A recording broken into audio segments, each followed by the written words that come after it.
ስንቶቻችሁ ናችሁ ሮናልዶ ለልጁ በሰጠው ስጦታው ምክንያት መታሰሩ የምታውቁት? ዛሬ ለማመን የሚከብዱ የሮናልዶ ጁኒየር ንብረቶችን እናያለን። ያው እንግዲህ ዛሬ እንደምታዩት ይህ ሶስተኛ ቪዲዮ ነው ዩቲዩብ ላይ ፖስትኩት። ሁለቱም ቪዲዮ ፖስት ምንም ነገር ቪው የለውም። ይሄኛው ምናልባት ይሄኛው ቪዲዮ ቫይራል ከወጣ ገብታችሁ ካያችሁ አይቀር ሰብስክራይብ እና ላይክ ማድረግ እንዳትረሱ።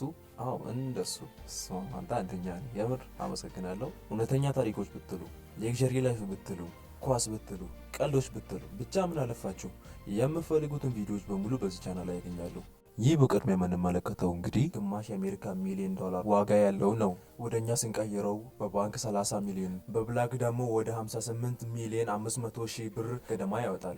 ይሄው ላይ የፈሰሰበት የልጁ ጉድ ምንድነው ካላችሁ እንግዲህ ሰዓት ነው። በእኛ ሀገር እንግዲህ የምንዘንጥበትን ሰዓት ታውቃላችሁ። በ200 እና በ300 ብር ገዝተን የምንዘንጥበትን ሰዓት 58 ሚሊዮን 500 ሺህ ብር። ይሄ ገና ጅማሬ ነው።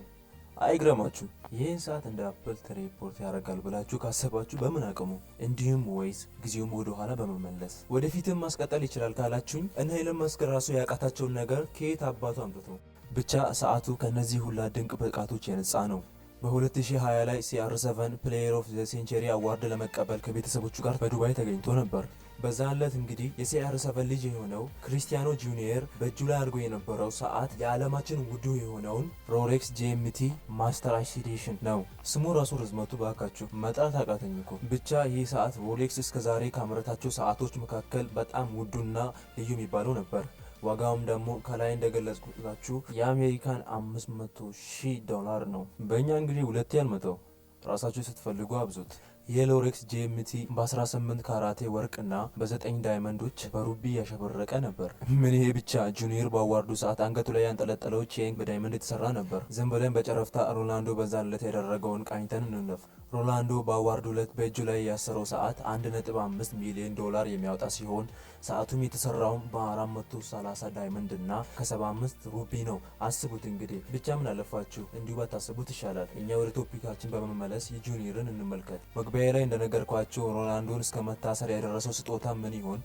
ሮናልዶ በ2020 ላይ ለልጁ ጁኒየር ባደረገው ነገር ምክንያት ትልቅ የሆነ ችግር ውስጥ ገብቶ ነበር። ኢቨን ፖሊሶች እንኳን ነገሩን በጥልቀት በማጣራት እስከ ቤቱ ድረስ መተው እስኪያስሩት ደርሶት ነበር። ታዲያ በ2020 ላይ ሮናልዶ ክረምትን በፖርቹጋል ከቤተሰቡ ጋር በገዛ ሀያቲቱ እየተዝናና ሳለ አንድ ሀሳብ መጥቶለት ለልጁ ጁኒየር ጄትስኪ ከ15,000 ዶላር በማውጣት ገዝቶለት ነበር። ሁላችንም እንደምንስማማው ጄትስኪ ውቅያኖስ ላይ ለመንዳት በጣም አሪፍና ኩል የሚባል አይነት ነገር ነው። እና ሮናልዶ ሲዝናኑ በነበረበት ሰዓት ላይ ታዲያስ ችግር ነበር። ችግሩም ጁኒየር ነው። ለምን ካላችሁኝ በሰዓቱ ጁኒየር የ10 ዓመት ልጅ ነበር። የ10 ዓመት ልጅን ደግሞ ጄትስኪ በመስጠት ኦሺን ላይ ራይድ እንዲያደርግ መፍቀድ ከባድ ወንጀል ነው።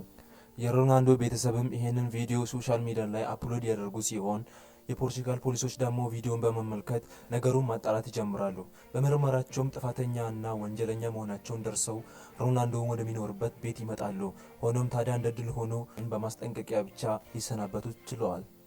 ይሄ ብቻ አይደለም። ሮናልዶ ሳይንሳይደር ጁኒየርም አክሎ በዚህ MAHD ስፖርት አካዳሚ ትሬን ለማድረግ ተቀላቅሎ ነበር። MAHD ከዓለማችን ውስጥ ፉትቦል ትሬነር አካዳሚ ነበር። በውስጡም የዓለማችን ቤስት የሚባሉ ሕፃን ኳስ ተጫዋቾችን የያዘ ነው። እንዲሁም የዓለማችን ሌጀንዶች ሮቤርቶ ማንትሪ እና ጆሴፍ ሞሮኒዮ ጨምሮ የድርጅቱ አባል ነበሩ። ታዲያ ሮናልዶ ጁኒየርን ቤስት እንዲሆንለት በሚል በዛ አካዳሚ ሊያስገባው ችለዋል። በየአመቱ 15,000 ዶላር እየከፈለ በዛ አካዳሚ ውስጥ ትሬን ሊያስደርገው ችለዋል። አስቡት፣ ጀስት ኳስ ለመጫወት ብቻ 15,000 በአመት ብዙ ብር ነው። የሮናልዶ ልፋትም መና ሆኖ አልቀረም። ልጁ ጁኒየር እዛ አካዳሚ ከተቀላቀለ በኋላ አሪፍ የሚባል ብቃትን ማምጣት ችለዋል። ለዛሬ ይዘንላችሁ የመጣነው ታሪክ ይህንን ይመስል ነበር። በቀጣይ ሳምንት በሚገርም ታሪክ አብረን እንገናኛለን። እስከ ሳምንት፣ መልካም ሳምንት። ሰብስክራይብ ማድረግ እንዳትረሱ። ሰላም ቆዩልኝ።